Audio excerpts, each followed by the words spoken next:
So we're over time. So one session is starting right now in lecture hall 1, lecture hall 3, which is real-time notifications using Node.js. That has been taken by Abhishek Anand. So anybody who's interested there can move there because it's just starting. And the session that we're having over here would be a catalyst called Eager. That will be by Atanu Datta and Kinshuk. So that is also going to start in just a couple of minutes. So the little knowledge that I have, it's like it sits besides Apache and helps in quick deployment of sites. Yeah. How does it help? Looking forward to hear from you today. Okay. Okay. I just wanted to know whether I can skip certain topics or not. Okay. So, like he said, it sits besides. Yeah. it's like suppose there is some Drupal site. We have some contributed custom modules for one Drupal site. If we want to make 10 or 20 sites from that particular things, then we have to just clone the sites 10 or 20 with same that Drupal site. Then it's easy to do with Eiger. Okay, but why would he need to clone sites? What is the use case? Eiger means, suppose I have a site named dash.com Hmm. and I want to open that in for 10 countries /India /Japan /Tokyo something like that. So for You that, mean various country sites for dash.com? Okay.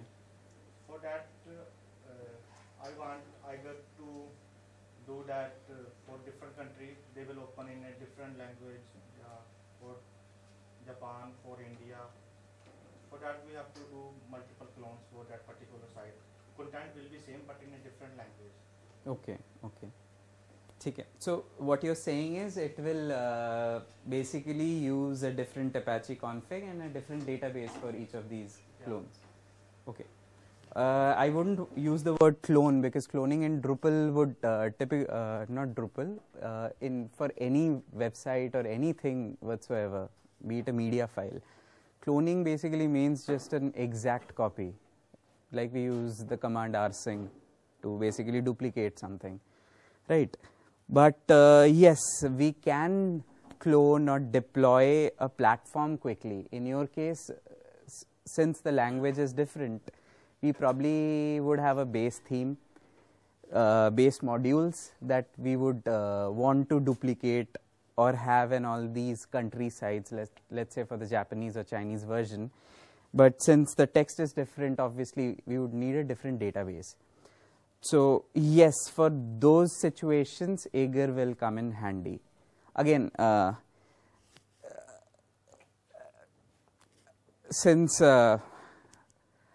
I believe Ishan would tell you more about me, I am not a Drupal guy at all. I am a very lazy sysadmin. He has had many complaints about my support. But yeah, the reason for using Eager is basically if you would like to deploy sites quickly. Initially, I mean, you can do the same thing from the sites folder of standard Drupal also, right? You can have multiple sites. I'm correct, right? So, but therein you have to do things manually, and again, if we are typing by hand, it's always error prone. It has happened with lot of times with support, wherein somebody missed out folder name, or instead of typing in www, it somehow became www. And with Eager, what we can do is we initially, when we set it up, it basically automates the database thing. With standard Drupal, we create an empty database, then run the installer. With Eager, it basically has everything to itself. So Apache, it has writes to Apache, although all the files will be owned by Eager now, but somehow Eager also has rights to restart Apache. Whenever we deploy a new site, we obviously have to reload or restart the service, right? The web server service, which is not the case for database though.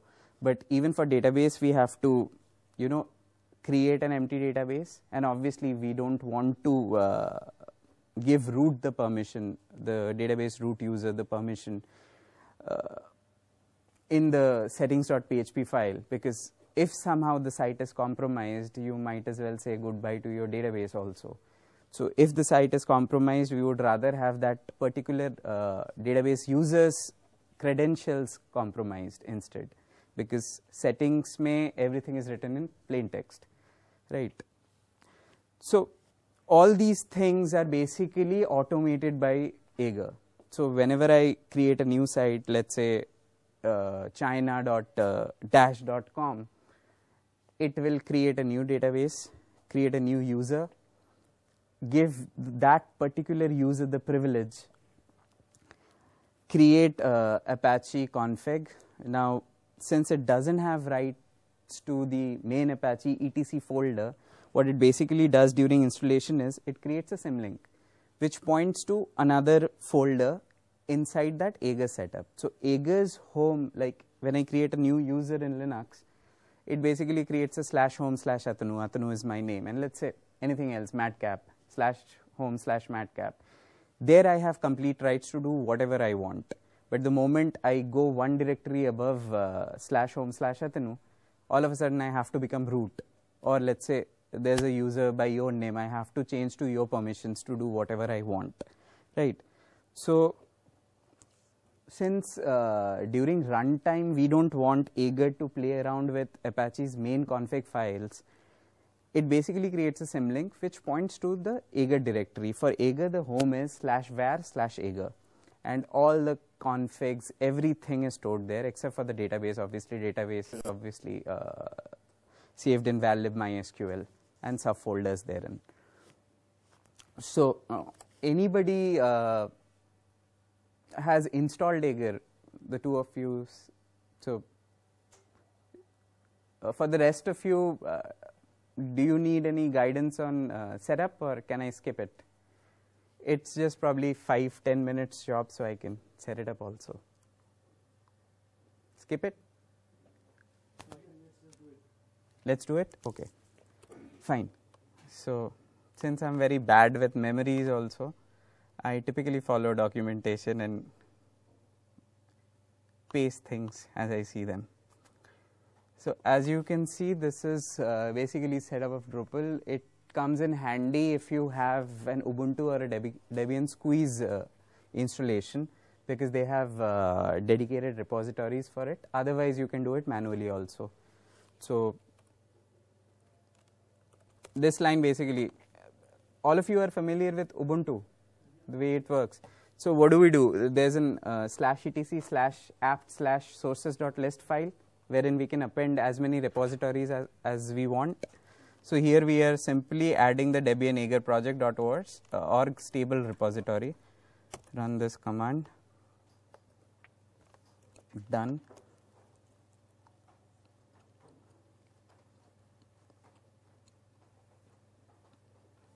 There are a lot of information if you are using an old version of the OS, so we can simply skip it.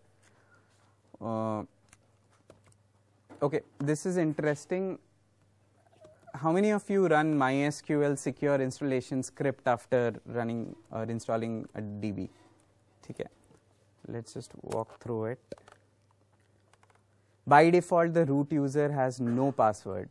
And typically, when we deploy sites quickly or roll out a VM to deploy a site for a client, we usually forget it. So if we try to install Aegir before running the script, it will give us an error. So what this script does is, okay, let me purge and reinstall.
Fine. So set a password for root user. Let's call it DrupalCamp Delhi.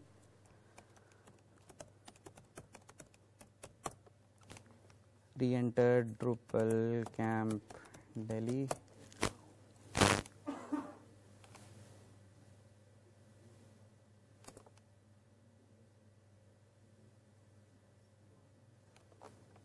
Obviously, we would like to disable root login remotely. Remove test user, yes. Reload privileges, yes. That's it, done.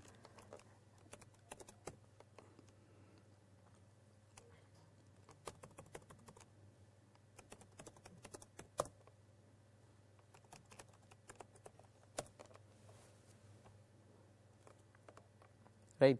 So once we are done, I had actually added this in another VM, sorry, to add this also.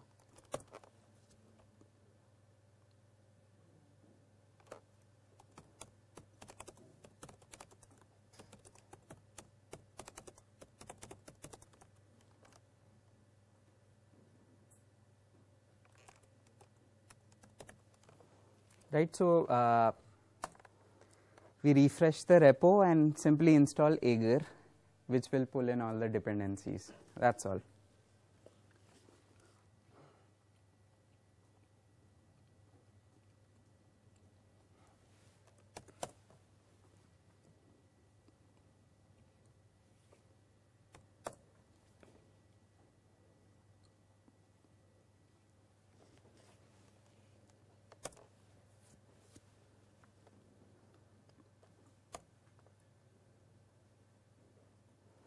That thing basically asked me for the home page for Aegir's admin console. So since my FQD and fully qualified domain name is demo.example.com, which is example.com is my network's name or the domain of my website.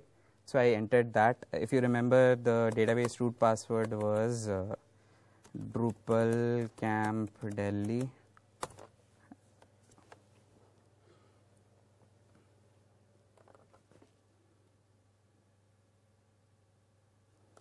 Again asking for it.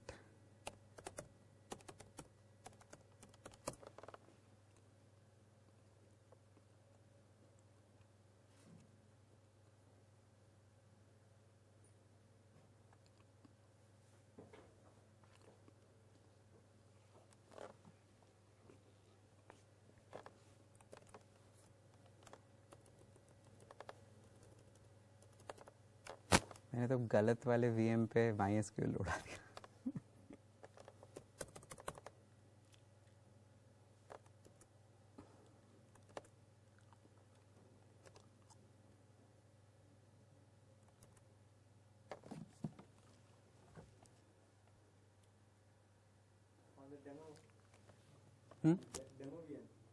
The one that I had created in the morning, उस पे MySQL उड़ा दिया. अच्छा, finally you get this link because we don't have a password yet, right? And for the admin section we need a password to log in first, right? So since I don't own example.com, I'll just set it, override my host file so that I can connect.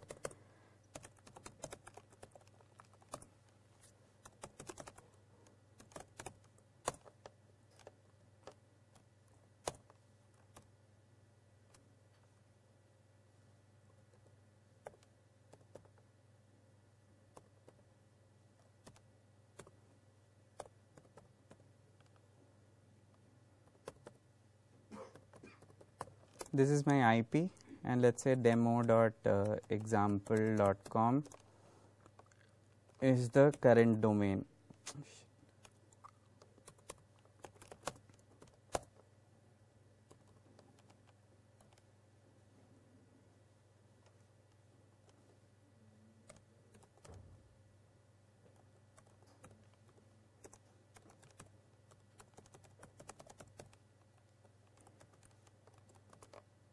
Right, so if I ping it,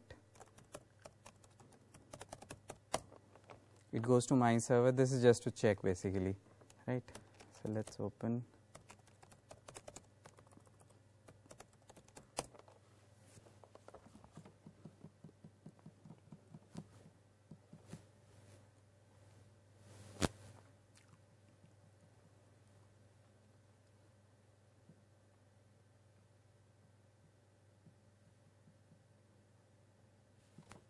Okay, on the top, no, is it visible? No, it's not visible.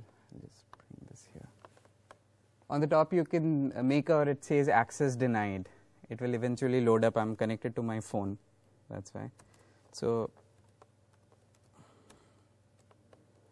this is the URL where I can set up. Kinshuk, I guess I need your phone.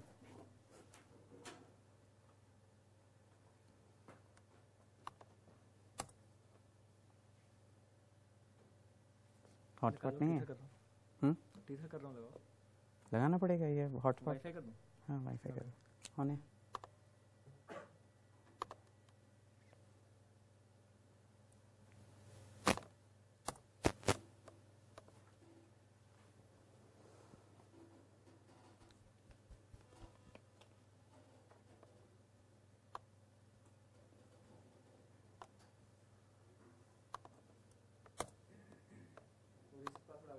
ठीक है so I simply log in, give a username, let it be admin.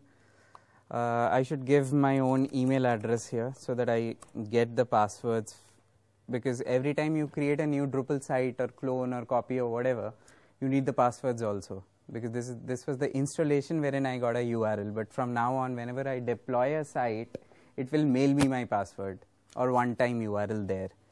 So this is a valid email ID. Let this password be drupalcampdelhi@123, drupalcampdelhi@123. They are not matching, why?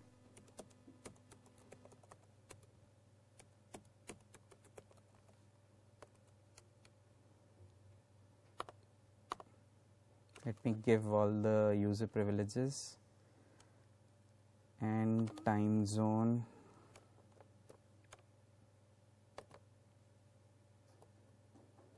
Where is India?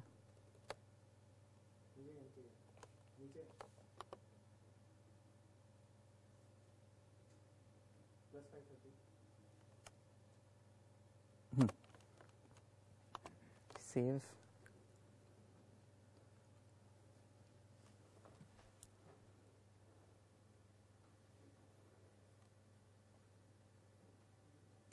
Done. Now this section, is it visible? It's not.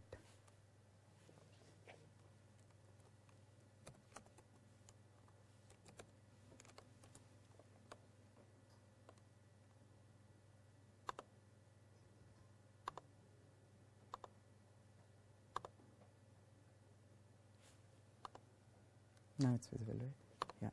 Now this section on the left, right, this is one very good thing about Aegir. Even whenever you install a site, deploy a site, do whatever, I mean, create a Havoc and then delete sites, till the time you have Aegir installed, it will have the complete history.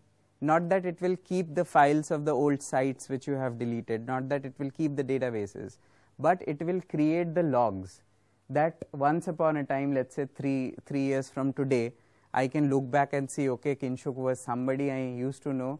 Later on, he sort of became my arch rival, but I once upon a time had a site called kinshuk.example.com. So if you click on view, you get the complete logs also here.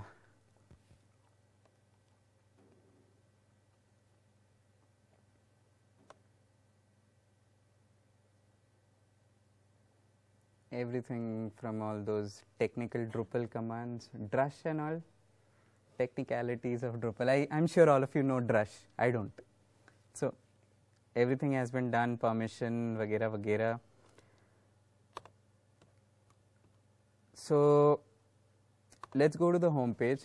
Now first thing is, like he pointed out, why don't we create a base dummy template which we want to quickly deploy so that we can have country sites for the example.com domain, right? So in Aegir terminology, it's called platform, this one, right? So if you notice here, it says first I have to go to Aegir platform subdirectory and do drush dl Drupal, which will download the latest version of Drupal, 7 dot something, I believe.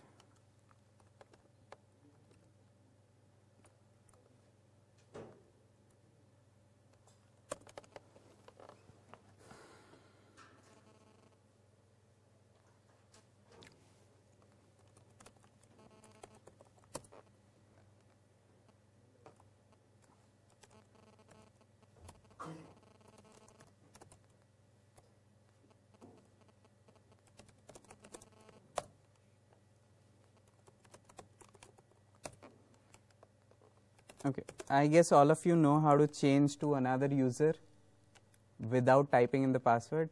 So Aegir is a user here. So I just became root and now I'm becoming Aegir. I go to platforms,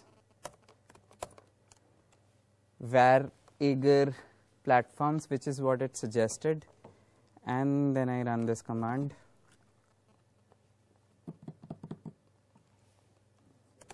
Success, success. So this is my first platform. I have to install it now. Let's say var aegir platforms. This is the name. Let's say D7 path. I don't have to give a make file. Platform access control. Let it be admin from now on. Save.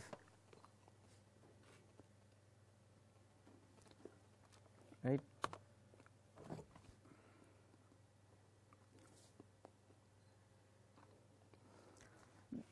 This will basically wait for the next cron to run. By default, as it says, it runs every 1 minute.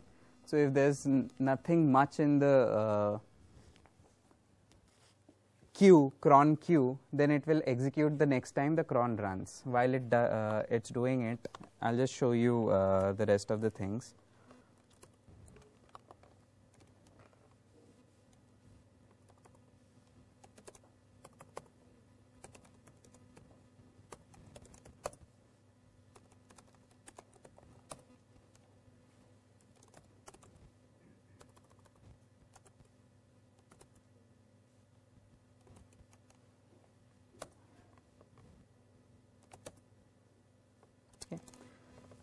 This is the main Apache config. It should store it here, the symlink.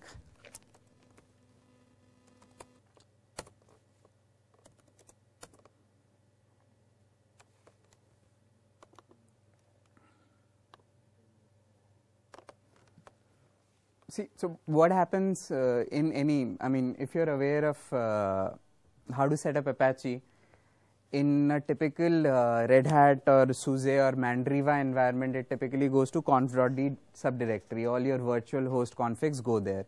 So for a normal Drupal installation, every time you roll out a new site or a demo, staging, whatever, you have to write your own config there. Now, what it did was, it straight away, since Apache will anyway go to conf.d to read virtual host config, it created a symlink there, which basically points to this directory. So if you open this now, it has your config. So this is where it will keep the platform. The one above, it will keep the location of your virtual host, the multiple sites you create, let's say china.dash.com.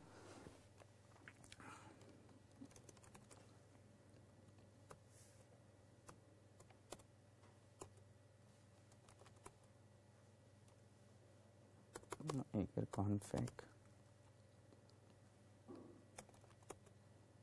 server master, Apache.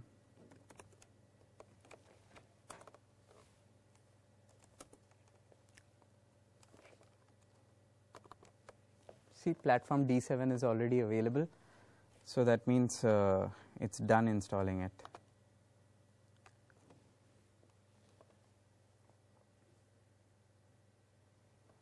See, it has been verified. Otherwise, if it would have failed, it would have simply said with a red mark that it has failed for some reason. Like, let's say if I had given a wrong path wherein it couldn't find the installation files, it will simply fail. And you would have the historical data forever. So, just in case you want to lie to your boss or colleague that you're an expert Drupal developer, but you keep making mistakes like mine, you're in for a ride. So, now that we have a platform,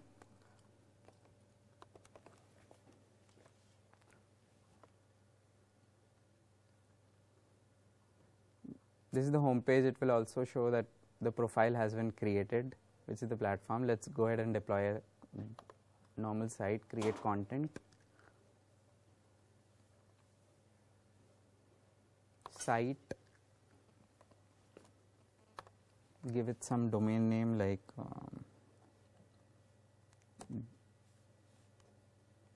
let's say d7.example.com. Let it be admin, standard Drupal, localhost. Now it just shows one platform because we don't have anything else. If you remember, we just simply pulled in the main Drupal 7 files. So let's deploy one platform first, and till it takes time, let's go ahead and do it for another ones.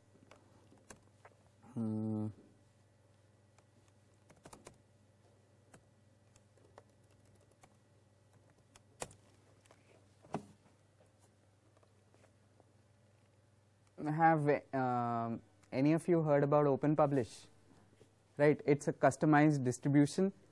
So let's make it another platform.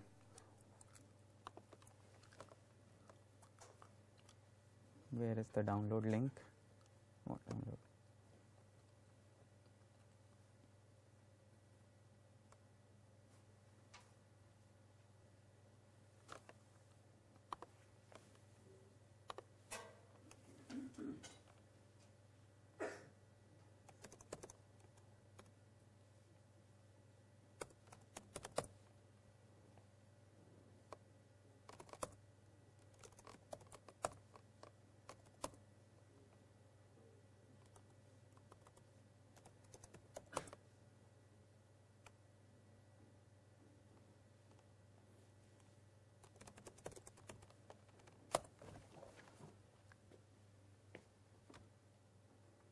Now I'm downloading the zip file straight away in the platforms directory, but in a production site, don't do it because you will fill up the content or the directory contents with unnecessary zip files. But just for the sake of simplicity, I'm doing it.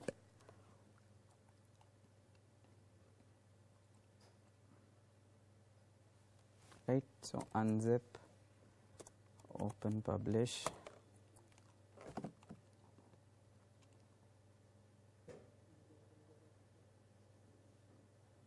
See, I got a mail also. This was for the earlier standard Drupal 7 site that we deployed. Your new site is this. You can now log in by clicking this. So while it's doing that, I'll just add it again.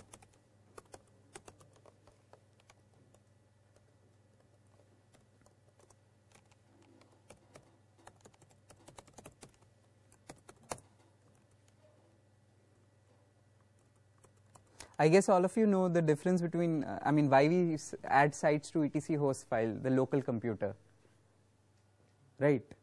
Can you explain? If for looking IP address, suppose I want to make my local to dash.com, I will do into the host file. It will get for that particular name, then for IP, then it will get the whole site in the browser. Exactly. Because whenever your browser or any service does a lookup, whether it's Windows, Mac or Linux, even Windows has an etc host file somewhere hidden in system32, whatever directory. So it will first check the host file and then it will query the DNS server. Let the DNS server be your default ISPs or be it like 8.8.8.8, which is Google DNS, right? So since I don't own example.com, and I am creating sites under that domain, so just to fool my browser, I'm adding these entries so that the IP can be looked up by the browser. So now that it's done,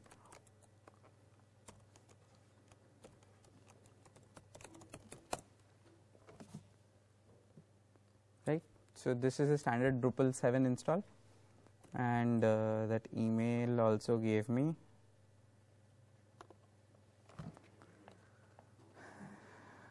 this URL to reset it, right? Make it bcd at 123, bcd at 123.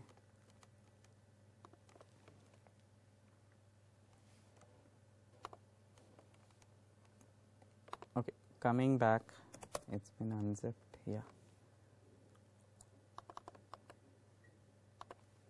Let me just rename it to an easier name. And publish, right?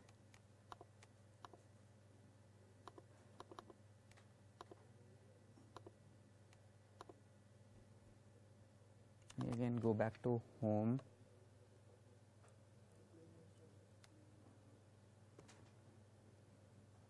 Create content.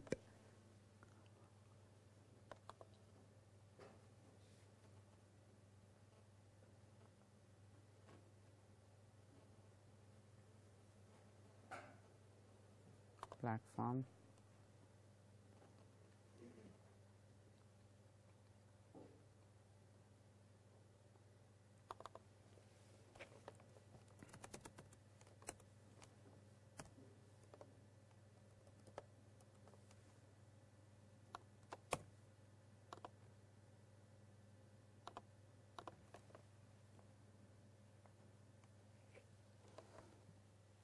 So now let's look at it from this way. Let's say normally what we do when we deploy sites, typically if we don't have the Moola, we buy a cheap Bluehost account or any of those shared hosting facilities.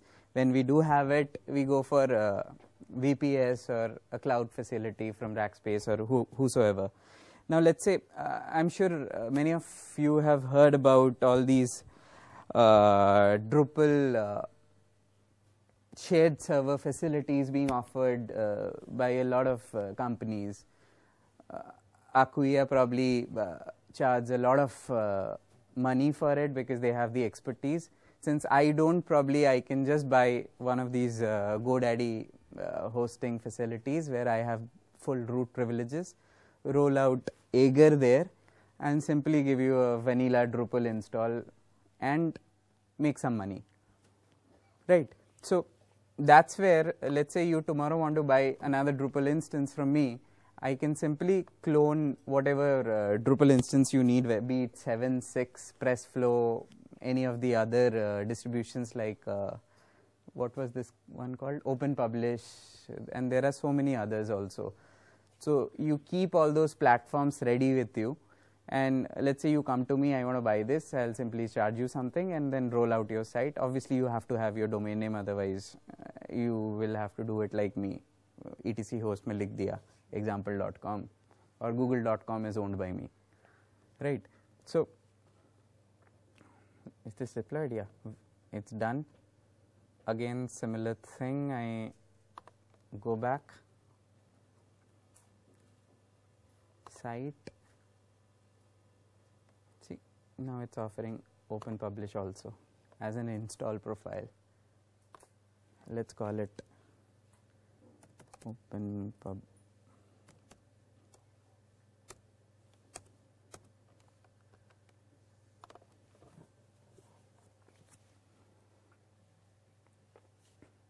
So again, the same routine. You have your sites within, I guess, 5 minutes max, whenever the cron runs, and it's able to populate the databases, install the site, and everything else, Apache config, vagera, vagera, vagera, which if you look at it, if you were doing it the vanilla Drupal way, you would have had to first customize Drupal. I believe Kinshuk knows more about how to set up multi-sites in Drupal. I'm sure Rishan also does.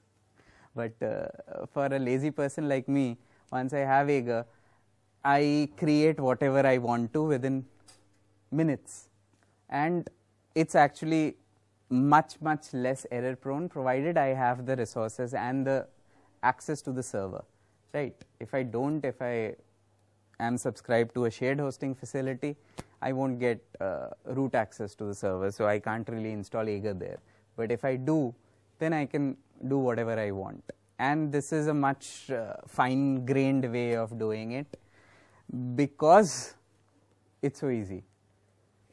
You don't really have to know Apache, you don't really have to know databases, although it will help if you know these technologies. But if you don't, if you're simply a designer, you can create as many sites as you want. Let's say your customer is Srijan, and you would like to create a site for them, Srijan.in. They want to overhaul the site, although they are into Drupal development, but let's assume that they're looking for external developers. So let's say you're just a designer, you know a little bit of PHP and that's all. You're not a coder per se, you're not a sysadmin per se. So you want Ishan to check up your site, how good or bad it's looking. So, and since you know Ishan knows coding also, he might be able to add his bits there. You simply clone your site and share the URL with Ishan. Now you have your own code base also, you don't want to give him access to it. So you clone your site and give it to him, he adds whatever he wants to. I'm sure there's a better way to do it, like Ashish explained Git, wherein you actually have the full revision history there. But let's just say I don't know Git. So what do? So if it's Srijan.in, I create a, let's say, demo or test.srijan.in and a dev.srijan.in and a staging.srijan.in or whatever, and whenever Ishan puts something there in his copy, I can always take the bits I want, or I can say, boss, I don't need your help anymore and please go away, right? I can say that, right, Ishan? Okay, so let's go to home now that we have a couple of sites.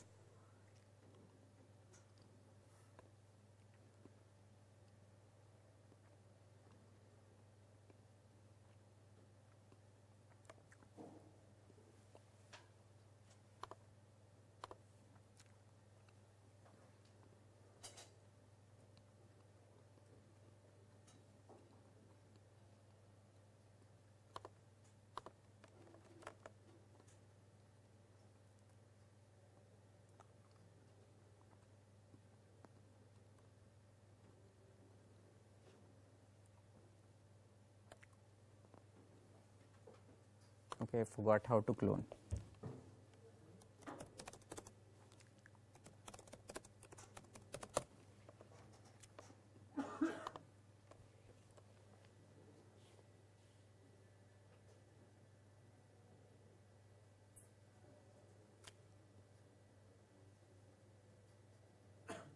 Where is the clone button?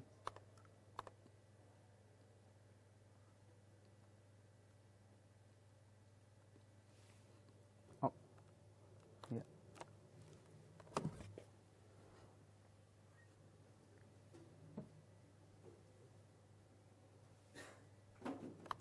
Domain name, let's call it dev.openpub.example.com.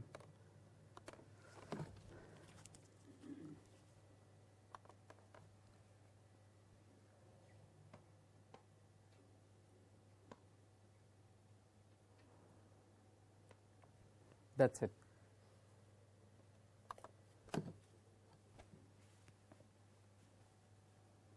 And while it's cloning, let's say I don't want this site anymore.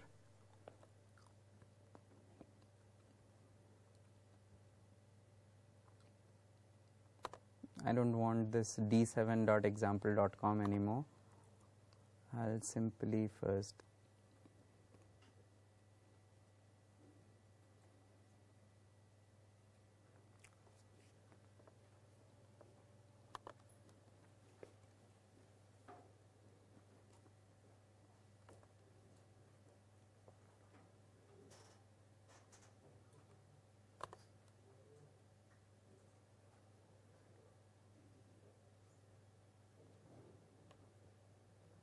successful now. Try to disable, delete.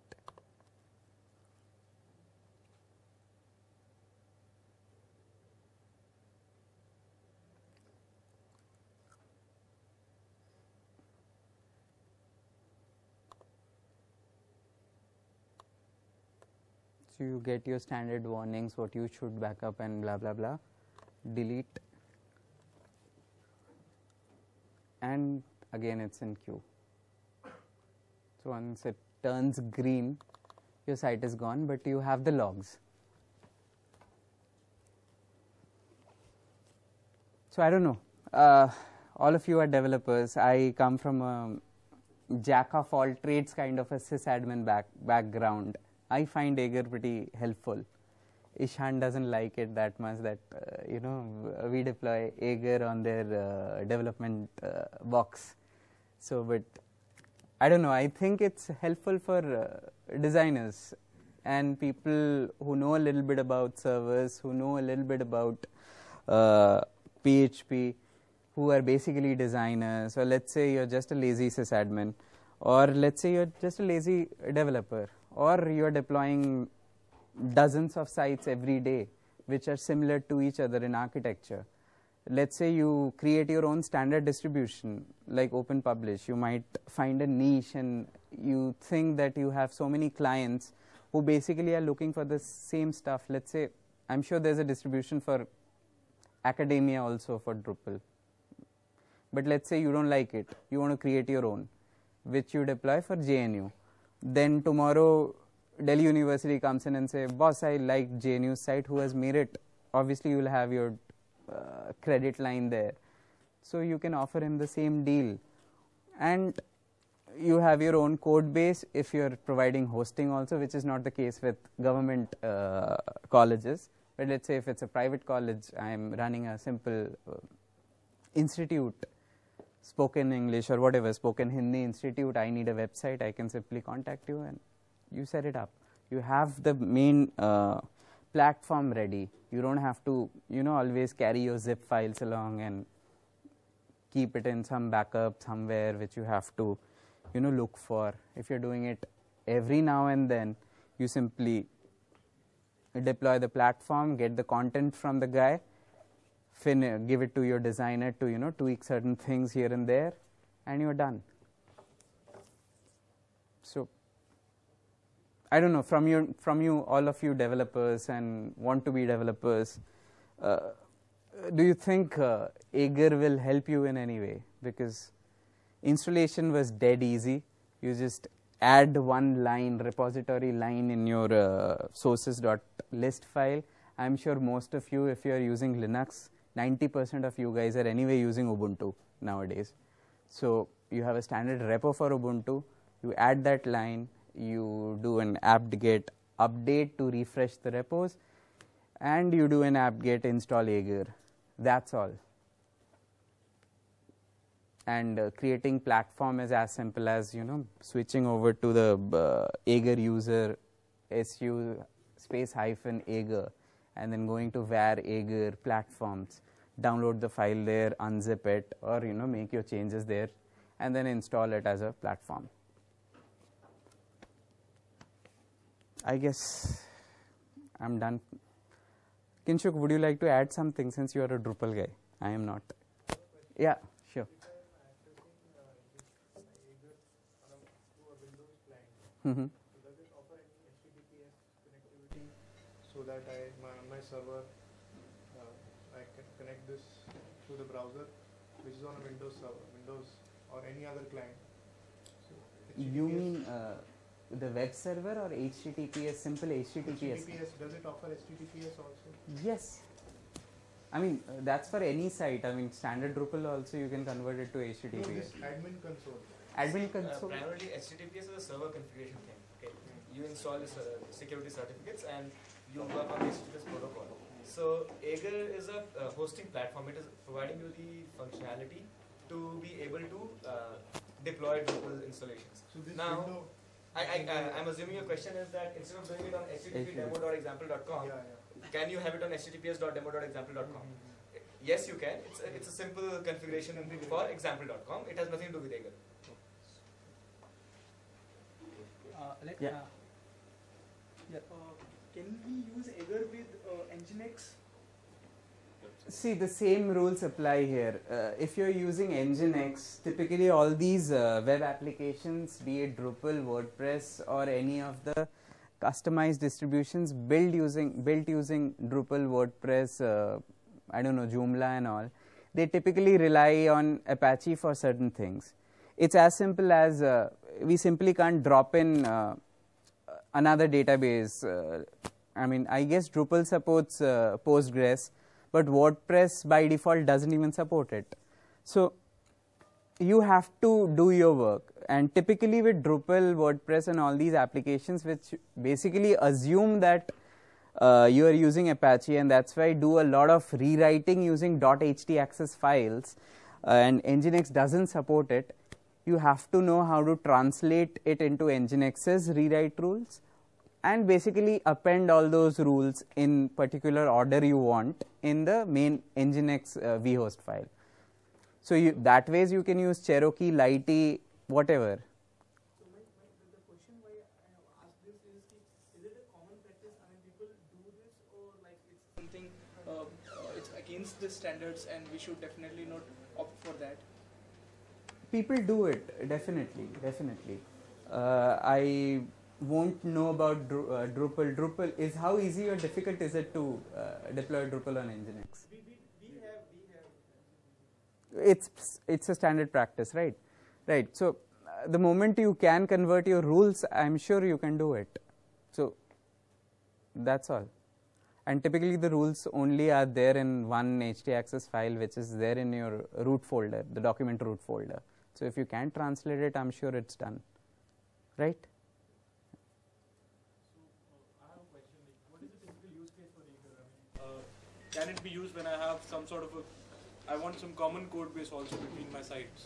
And so is that doable in Agar? Like some part of my code base is, say the Drupal core is common, and I can so when I have an update, security update, all my sites get updated, and I can also have my custom code base for each of the sites. Yeah, so for the custom sites, you anyway have your Drupal login details, right?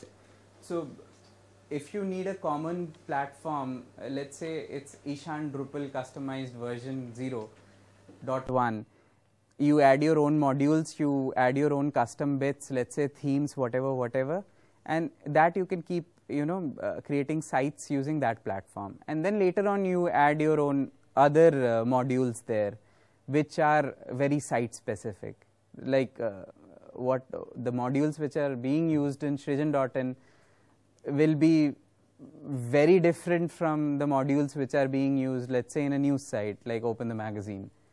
So obviously you can add more and more modules that way, but you have the standard base ready here. To add to it, what you're looking for is actually the Drupal multi-site setup. Yeah. It's not the same thing, right? No, it's not the same thing. So the purpose of Agar is not to have a multi-site setup of Drupal. The purpose of Agar is to have a template-driven Drupal setup that you want to deploy across different locations. Then you have a completely new independent. Yeah, they are new independent. So if a random use case would be, if you're building a platform as a service based out of Drupal, you want to use Agar to do all your client account management. That is the sort of use case for Agar.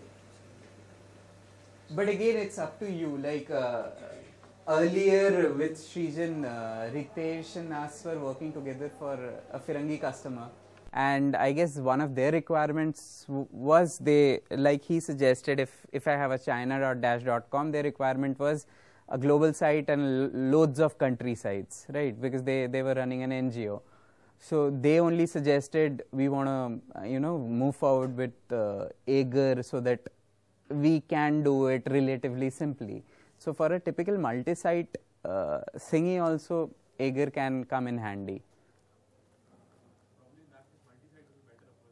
See, the only thing is with Maybe their sysadmin wasn't well conversed with, or didn't want to go through the hassle of using the sites wala feature of Drupal. Could be. But how do you push an update?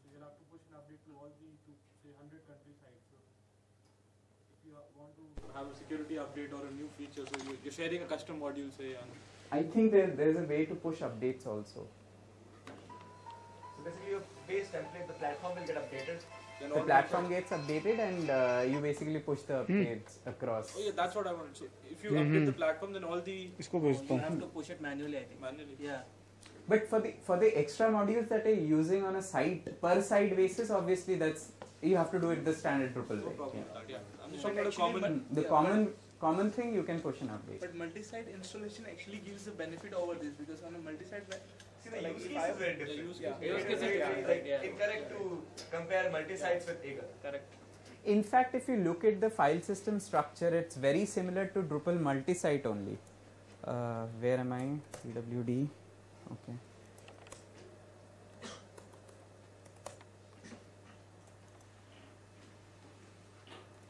Config.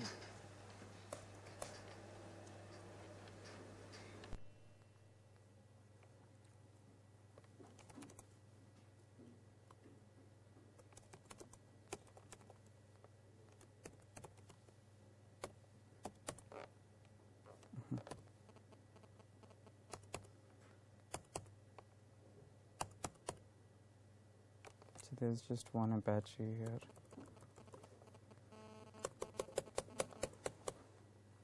Your internet sucks. Yeah, it is.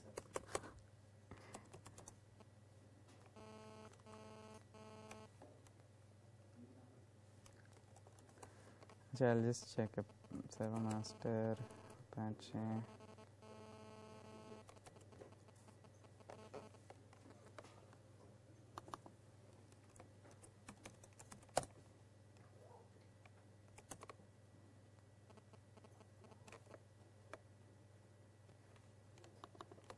So this is one of the sites we had deployed, right? So let's see.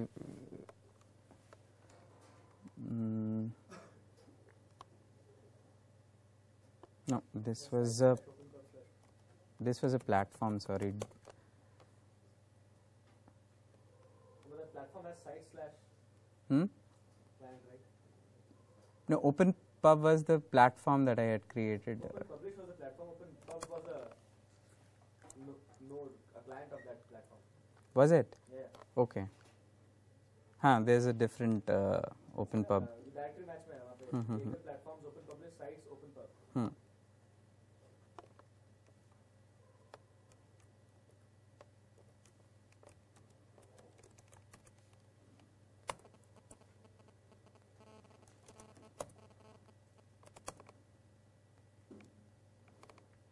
So if you see, So it's actually providing you best of the both worlds. Open Publish was your platform, but inside that you have the same multi-site setup only. The more sites you create using a platform, you have the same files here. That ways. Basically, it's automating the whole deployment and configuration process. I noticed a cloning feature. So when a site's been running, say, and after a month or so, when we have user content on it, when we clone the site, does the entire database also get cloned? Exactly. Yeah. Because we are giving a new name to the site, no? Let's say after a month you want to do some R&D with your code. You want to give it to Ishan to add his bits. Obviously, you don't want him to directly work on your site. Maybe it's not Ishan, maybe it's somebody foolish like me who doesn't know It could be PHP. a use case like say there are 10 people like who want a similar kind of a site. And they just have some content changes. Hmm. So we build out all the menu structures and content types, and then we clone it and then give it to them and say like you can change all the content. that you want. Exactly, exactly. Right? Yeah. So when we after say there's a site. See, that's exactly what you're doing, right? You're creating a platform with all that configuration, that content, and then you're creating clients. Now, when you're cloning, you're taking a specific client and creating a duplicate of it. Exactly.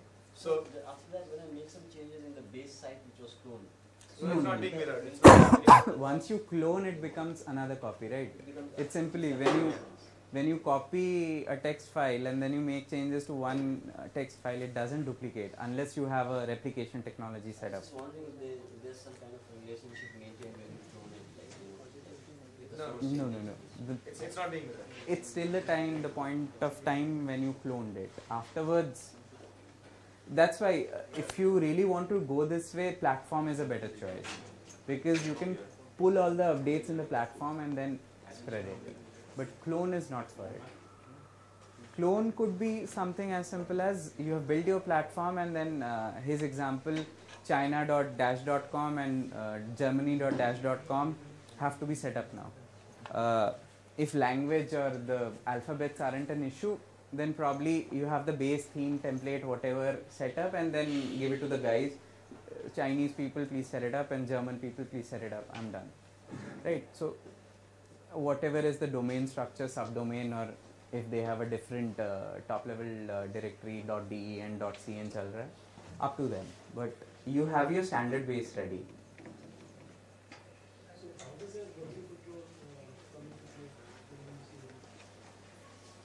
That I wouldn't know because No, can you version control, by version control I guess you mean SVN and Git and all.